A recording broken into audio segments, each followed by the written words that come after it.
Hi and welcome everyone. I am your host, Professor Tuck, and this is a survival broadcast. This is Hobo Radio, and today is Community Wednesday. With it being Community Wednesday, normally what we sit back and talk about is community building, community resilience. Sorry, I got a cat that's shaking the table here. So, we got community resilience and community survival, how to build a community, and things like that. Um, uh, for those of you that don't know, I've actually been on the road for about a week now. I left last Sunday, and this Sunday should be my no, I don't know. I think I've been here about a week. I can't remember. Days have been kind of meshing together, but as part of me being here, is that if I chose to stay more than just a couple of weeks to help out around here, that I would end up looking for some sort of work because right now YouTube doesn't pay me enough to be able to support to support two places. So I keep everything going to pay for my stuff down in Arizona because that's my land and I'm not going to lose it under any circumstance. So I make sure to keep that going and to make sure, because that's the money that I bring in from YouTube at least covers that. But now, in order to cover the added expenses of rent here, I've started to go around and look for work. And I'm just looking for something part time, stuff like that. But I started filling out applications, and that's what inspired today's episode because there are so many different ways in which you can do community building, and there's different ways in which you can actually help your community out. And there are some things that you can consider and you can think about. And if you would like my consult, or if you would like my opinion, or something along those lines, to go along with this topic, you can come on over to hobotuck.com. And in my shop, I do offer a consulting package where I sit back and we'll write out a full action plan for you, a whole 9 yards. But with that being said, I started filling out my application for this company called Planet Sub. I'm looking for something part time, 20 hours a week. I just need to make like an extra $500, right? And so it's asking me about my experience, and it's amazing. I mean, I just usually, like, you when you're younger and you go through a lot of jobs, usually you like your last three jobs are less than 2 years of actual work history, whereas now my last three jobs are more than a decade worth of work history. It's kind of amazing to see because what started it all, like if you go back to when I first decided to become self-employed, I started with a community project because I was part of the free man movement. And my whole idea with the free man movement was that you were supposed to use it to help benefit your community, become value to your community, so that therefore you could support yourself through your knowledge and wisdom and the ability to be able to market, to go along the way. Okay. And um, and so my community project, because I always like to pick off things that are too big for me, and I really like to go for the gusto when I go for things. And so what I chose to do was to become or was to do a community project. See, I understood that laws are kind of like how technology is. Like in Microsoft, you have Windows on Windows or WoW, and with WoW, essentially Windows X, or if in Windows, whatever, Windows 10, you still have that is placed on top of all the previous versions of Windows because they don't actually like revamp it. They just put another piece of software on top of it. So it's called Windows on Windows, or as I like to say, shit on shit. And the thing is, that's the same thing that happens with laws. You have an old king's law that goes back to the days of the kings. And because he owned all of the property, and you were supposed to work the land, pay the taxes, and get to keep a little bit for yourself. And you got protection from the king, and you got laws and all this other stuff in exchange for paying taxes. Well, if somebody had passed away and you come across their dwelling, if you go and you look around and you go, hey, I'm looking for the owner. Does somebody actually own this place? And if you can't find the owner and you do your due diligence, you could take over the land and work it as if it was yours. The difference between that and squatting is squatting means you know that you're committing a crime, that you're not supposed to be there. The adverse possession means you've done your due diligence and you believe you have right by law to go in and take the dwelling, take the piece from there.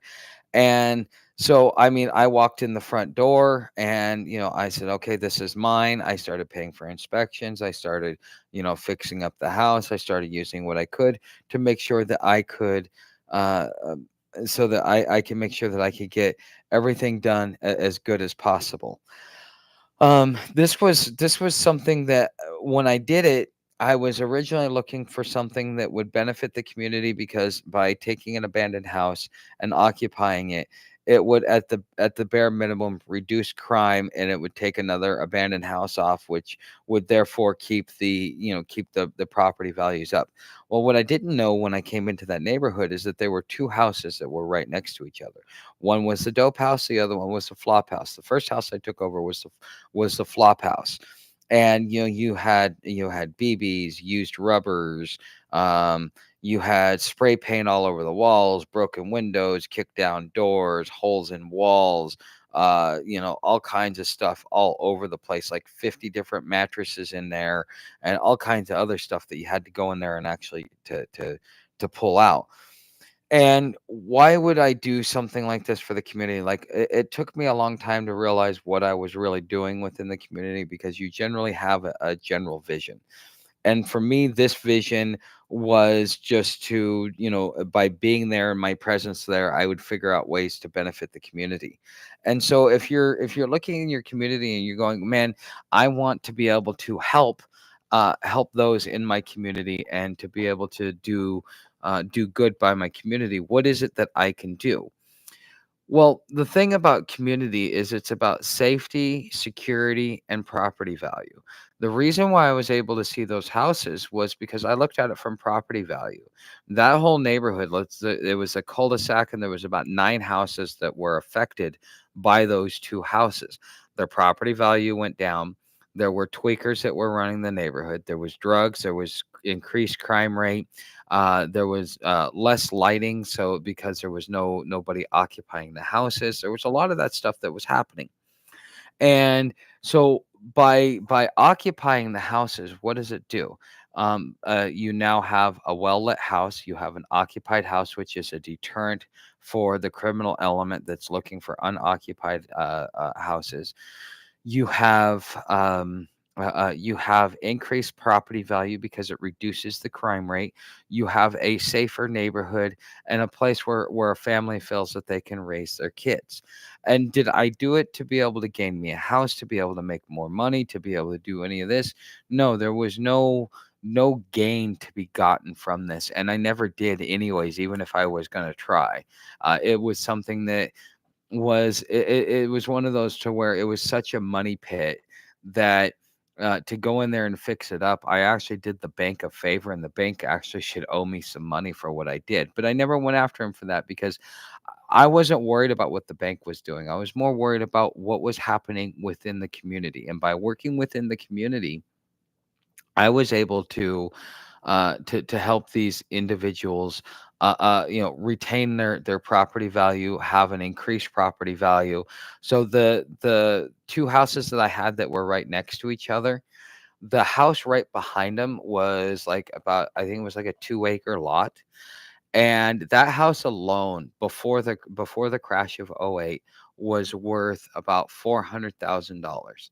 Once the neighborhood vacated and they had the 2 abandoned houses and plus everything else like that, it dropped their house from 400,000 down to $250,000.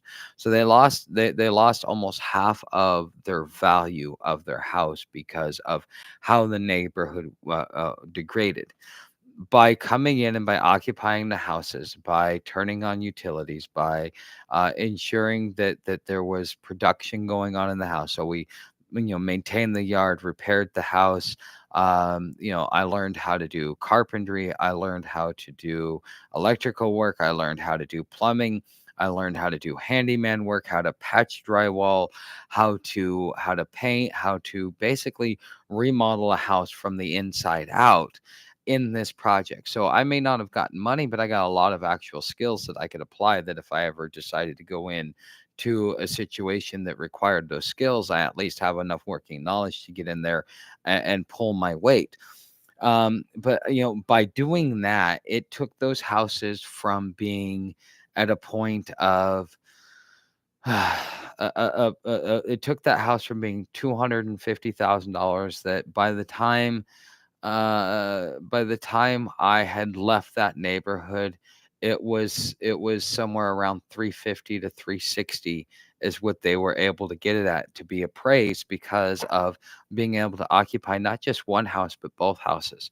I went out and I've spent money within the local economy, because I went out and bought fresh carpet. I went out and bought fresh padding. I bought fresh paint.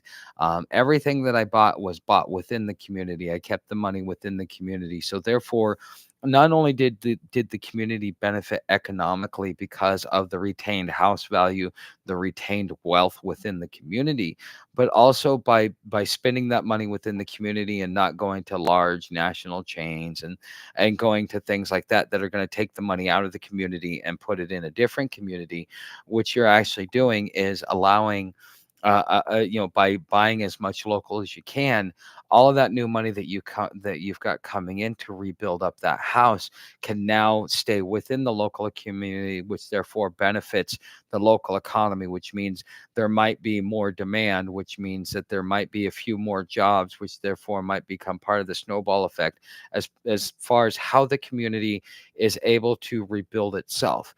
So there are, like, just by doing something very simple as seeing an abandoned house, doing your due diligence, giving notice to the banks, because the thing is it was owned by one bank but put in a holding trust, and then they just kept passing it around between holding trusts, and the holding trusts were responsible for maintaining the houses, but they weren't mowing the lawns. The fence was falling apart. They had vagrants in the house. And so therefore they weren't the bank, because all they're looking at is they're looking at dollar amounts, and they're like, okay, well, we're losing value on it because it's an abandoned house, not realizing how it's decimating a community. That's why coming in and finding stuff like that and figuring out, like, okay, who owns the house? Let's come together as a community, make sure that it's occupied, and work with the bank and tell the bank that we will maintain it and make sure that it stays safe and secure. In exchange, that, let's say you rent out all four, let's say it's a 4-bedroom house, you get to rent out all 4 rooms, and by renting out all 4 rooms, that, let's say you're at market rate $700 a room, you're doing it for 350. That way you got pick of the litter, and that not only supports the utilities of the house, but the maintenance, the upkeep, and everything else like that. So therefore, although you think, oh, wow, I'm going and I'm taking care of somebody else's house, what you're really doing is making sure that your house retains its value, making sure that your community maintains its security and its safety, by doing something as simple as making sure that all houses in your neighborhood are occupied or are at least in some sort of transition. So if they're renting it out and it's on the market for like 2 months, maybe, figure out something to do, work with the landlord, do things like this, to where it's like, hey, if you drop the price, we can help put some people in here. We know some people that would like to move into the neighborhood, things like that, to where it's like, yeah, well, if the community focuses on keeping everything around it occupied, it will actually benefit everybody in the long term, because it plays into value, it plays into safety, and it plays into security, and it plays into economy. And this is essentially why I'm telling this story, is that something so simple that I didn't understand what I was doing. I thought I knew what I was doing. I thought it was important. I just knew that if I did this, that something good would come out of it, and I didn't even know what it was. If I'm honest, I didn't know what it was. It wasn't till the very end that I actually realized everything that I had done. And that is the thing about doing these types of projects, is if you see a problem and you're like, I want to fix it, I'm going to start doing something about that problem. and then putting stuff into action so that you can go in there and do it. Now you do have to be careful about property rights and stuff like that. You can't just go up willy-nilly and take somebody's house, because it could be a vacation rental, it could be a lot of different things. But in the community, you have the ability. That's why it's important that you do your due diligence, because let's say it's owned by a property management company, or it's managed by a property management company, but that company was also contracted through an investment company that only bought that as a piece of land so that they could get rental income. They actually have no stake in the community. By reaching out to them and letting them know, like, hey, this is affecting the community. We're going to see an increased crime rate. We're going to see all these different things because you're not getting it occupied because you're charging too much for rent. It's been unoccupied for about 2 months. We as a community, you're gonna, we may band together if it gets out of control. And so therefore you have the ability to, if you work within your community, because if you're all a bunch of homeowners and you say, look, as long as we keep everybody in a house, or every house that becomes vacant, we make sure to keep an eye on it to make sure that not only vagrants don't get in there, but if it becomes abandoned, that we can take it over and manage it until the bank can get in there and sell it. It's going to maintain all of our property value for everything that we own. Our house is going to continue to appreciate. The safety and security of our neighborhood will be, pristine, which therefore means we get a premium value for that. And it will play into the overall way. I mean, you wouldn't you want to raise your child in something like this? Okay, and so this is really where I come in with the um with this process. But hey, if anybody has any questions, so this is, if you're on YouTube, this is a members only chat for live stream. Now it's out to the public. If you want to just sit back and lurk and listen, you're welcome to sit back and lurk and listen. But if you would like to participate in the chat, if you have the membership here on YouTube, it is called Podcast Lovers. It is $2.99, and we do 5 broadcasts a week. So we do it Monday through Friday, 5:30 Eastern Standard Time. So if you'd like to make that part of your nightly routine and ritual, maybe while you're cooking dinner, you can sit back and listen to Friar Tuck or Professor Tuck talk about different things within the community. Okay. And so if you would really like to be able to participate in the chat, I encourage you to get a membership. $2.99 isn't a lot to ask, but every one helps that does it, because again, um, let me share with you a vision that I have, and this is a perfect thing to talk about for Community Wednesday.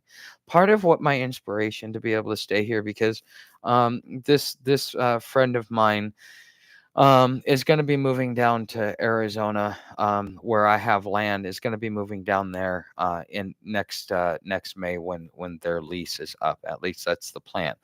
Um, and so therefore it gives me not only a unique opportunity to hang out and not be stuck into something super long term, but it also gives me an opportunity to really, drive home the message. For the first 2 years, you guys got to see me. I was on the streets, I was homeless, I was traveling as a nomad. I did everything from, hike trails, ride bikes, ride rails, ride Greyhound. I even hitchhiked a little bit. Every form of transportation that was out there, if I could do it, I did it. And it was something else. But now it's time to move to the next chapter. I've taught those of you that would really like to learn how to survive homelessness. That's what the last 2 years is all about. If you want to go back and look at it, there's plenty of stuff in my playlist. It talks about, how to be able to survive homelessness, and dig your way out, because it took me 2 years of working really hard, and I was able to get myself off of the streets using YouTube and as my vehicle for my personal economy, because it allowed me to travel while I was doing it. But guess what? Now that I'm off the streets, it's time to teach. It's time to start working with those of you that are in your community and never want to see homelessness in your lifetime. And you want to be able to not only prepare yourself, but prepare your community, because you know that hard times are coming. And when you know that hard times are coming, it means that you need to start preparing. And the things that you need to prepare for are, resilience of mind, understanding how the laws are changing, understanding your ability to travel freely, understanding your economy. Those are the topics that we talk about Monday through Friday. So Monday is Constitutional Monday, Privacy Tuesday, today's Community Wednesday, Digital Homesteading Thursday, and then of course we've got Spiritual Friday where we talk about mental resilience. We're not talking about dogma, we're not talking about religion, we're talking about mental resilience and understanding the basic fundamental immutable laws of the universe that we're all bound to regardless of religions or beliefs. And so, if you would like to participate in the live broadcast while I'm here, while we're doing this, so probably for the next 9 months, we will be doing my broadcast instead of doing it as an audio broadcast. We will be doing it uh, as a um, as a video broadcast, and the broadcast will get better. Right now, I'm in the process of looking for side work, everything from the digital economy to the brick and mortar economy. I'm not being picky. I actually have an interview tomorrow.